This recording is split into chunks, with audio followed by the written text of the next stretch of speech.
Hello, BookTube. This is turning into a very contentious weekly reads. I have tried to make this video numerous times already, and it's not quite turning out how I'd hoped. But hopefully, this will work, and this will be the one that you see. So, I started my reading week finishing Emperor of Rome by Mary Beard. This is a fantastic study of the Emperor of Rome and the men who held the position. Emperor of Rome looks at the emperors from Augustus to Alexander Severus. And primarily within that grouping, she focuses on the long emperors, the ones who had multi-year reigns rather than the brief months reign.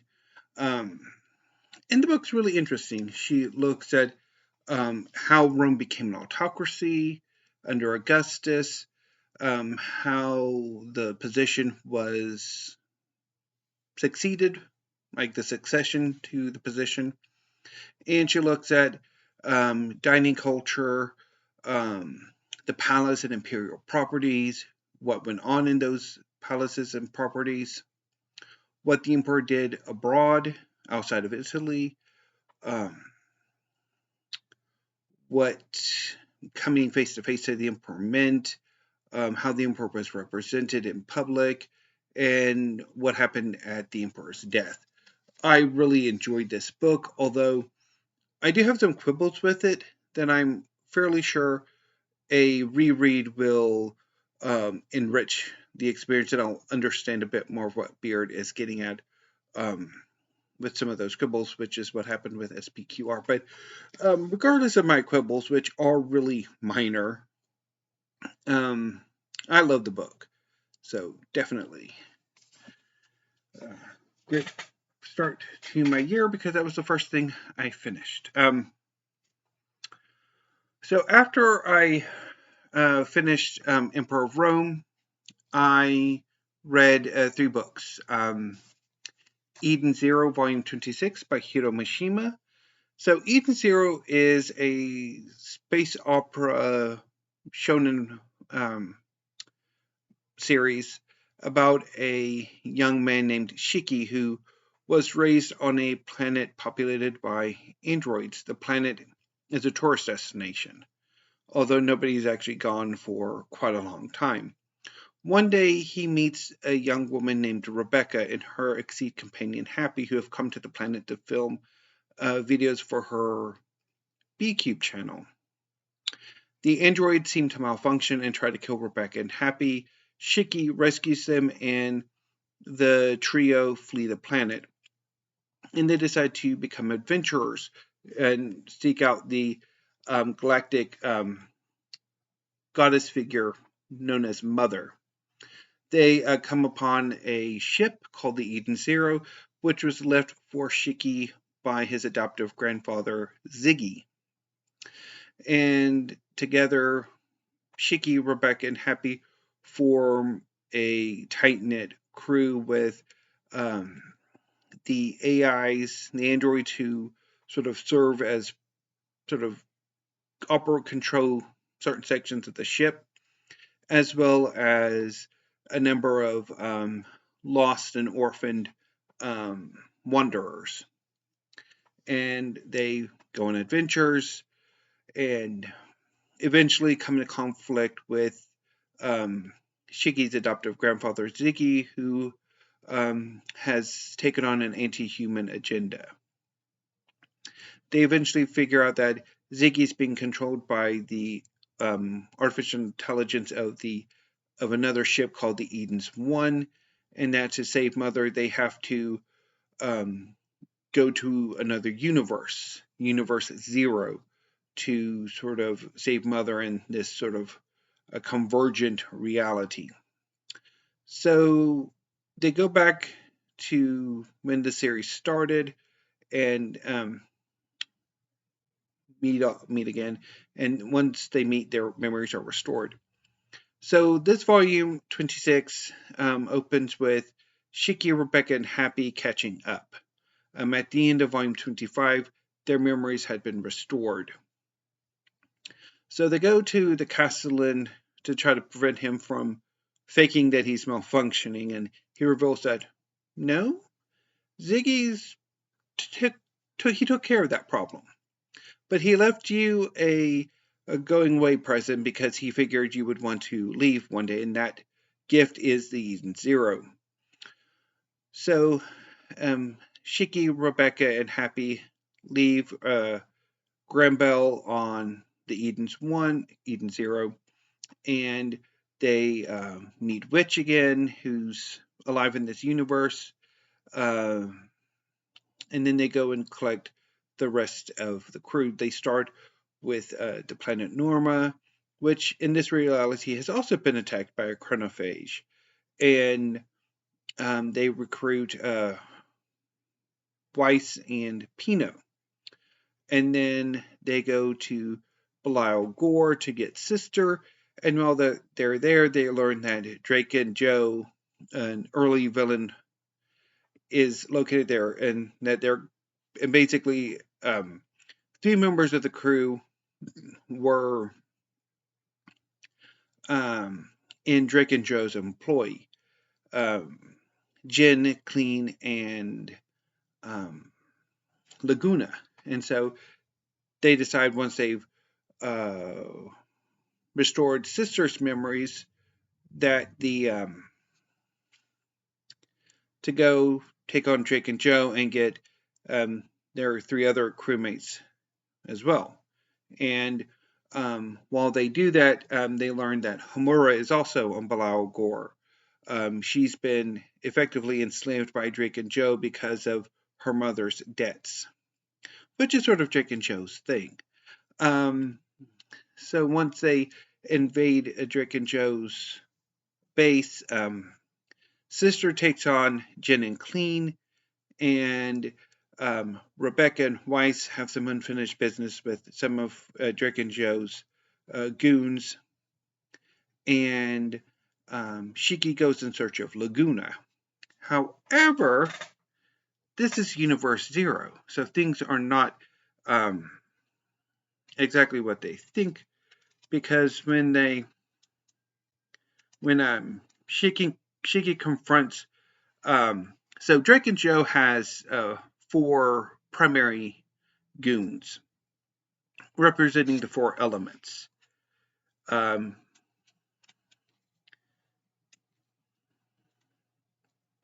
And so when so the 4 goons, they were the 4 elements were well, 2 of them don't really matter, the fire and earth ones, because they only appear in their first arc and now here. But the wind element or air element was Clean, and the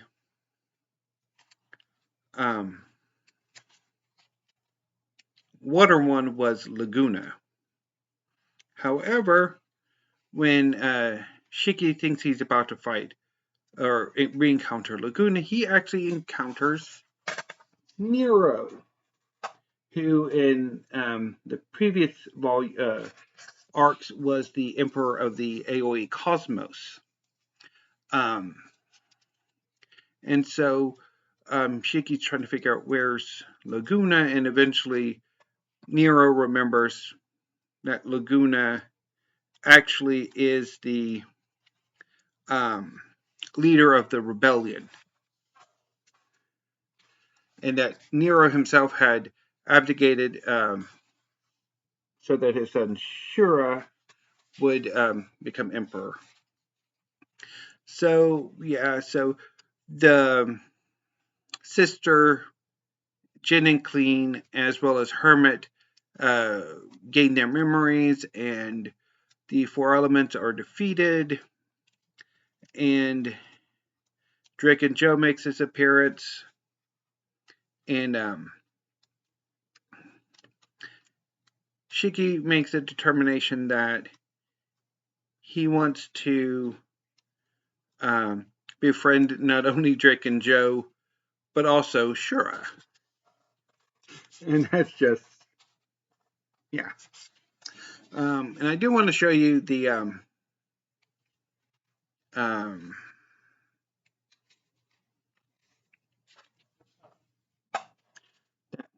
Pretty cool. And also, let's see here.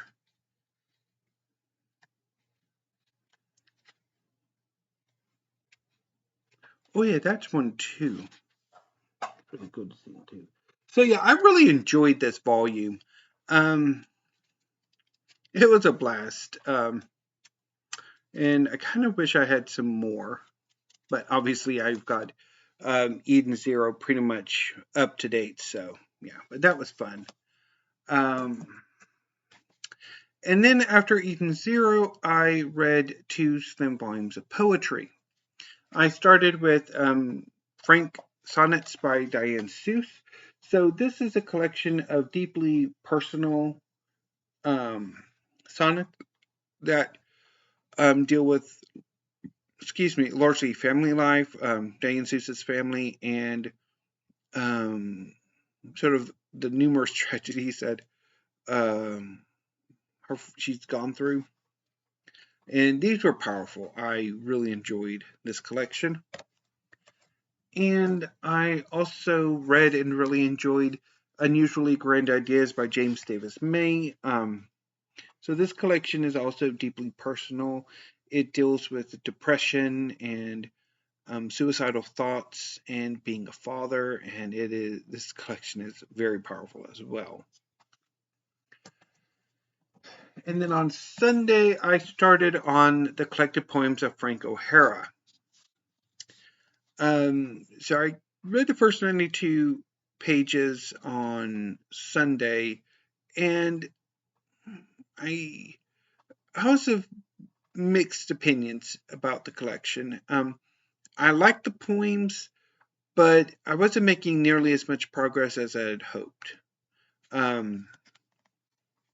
And so I put the book down and I reread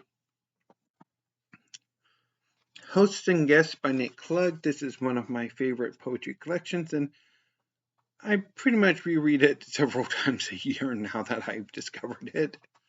And then I kind of left a comment on one of Steve Donahue's first videos of the year, that I was debating whether or not to continue with this collection. And Steve Donahue urged me to continue, which I did. And so over the past 5 days, I have continued my reading, or my reread of this collection. And I think it was a good choice. I'm enjoying the collection, although I'm also a bit exhausted. I'm not making as much progress as I had hoped, which is a bit weird because I can normally get through poetry fairly quickly, but I'm making about as much progress in this collection as I do with a strictly prose. So I'm not entirely sure why that is. I mean, it could be the formatting. Many of the poems are together on the same page, so there's more text. But I don't know. But I'm enjoying the collection. I'm still not finished with it. I have about a little less than 200 pages to go. So I'm debating whether or not I should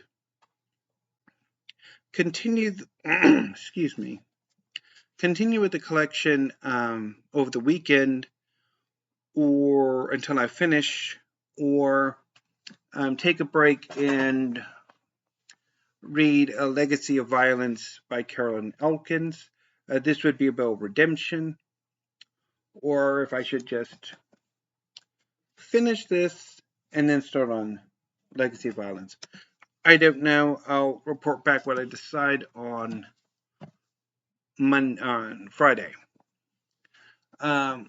I had been leaning towards just taking a break from Frank O'Hara and reading Legacy of Violence, but I think right now I'm probably going to try to finish Frank O'Hara and then start on Legacy of Violence and then just read it until it's finished, which will probably take me the reading week or the work week and then probably next weekend. So it's going to be kind of interesting how I talk about Legacy of Violence.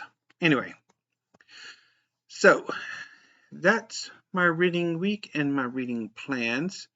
So videos for next week, there'll probably be some hauls, although hopefully those hauls come towards the end of the week, because there is an Arctic blast that is current. I mean, it's here because here in Central Texas there are two Arctic cold fronts. One that's just come through, and then another one on Saturday, which will push our temperatures down to below freezing for at least 70 hours, perhaps as many as 90 hours or more. And so I don't know.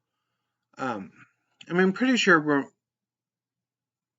the ERCOT has gotten its act together and that there won't be a major power issue. But I'm kind of hoping that if I get an email or anything, it's like not until later in the week, so I don't have to get out and get it, or the mail carriers aren't having to brave icy driveways to deliver packages. But we shall see. Regardless, I will do hauls if they come up, and hopefully other videos as well. Maybe there'll be some tags or discussion videos if I can ever get those to go how I want them to. But anyway, BookTube, I'm going to go ahead and sign off for now and upload this. And until I see you next week, thank you. Have a great rest of your evening and weekend, and stay warm.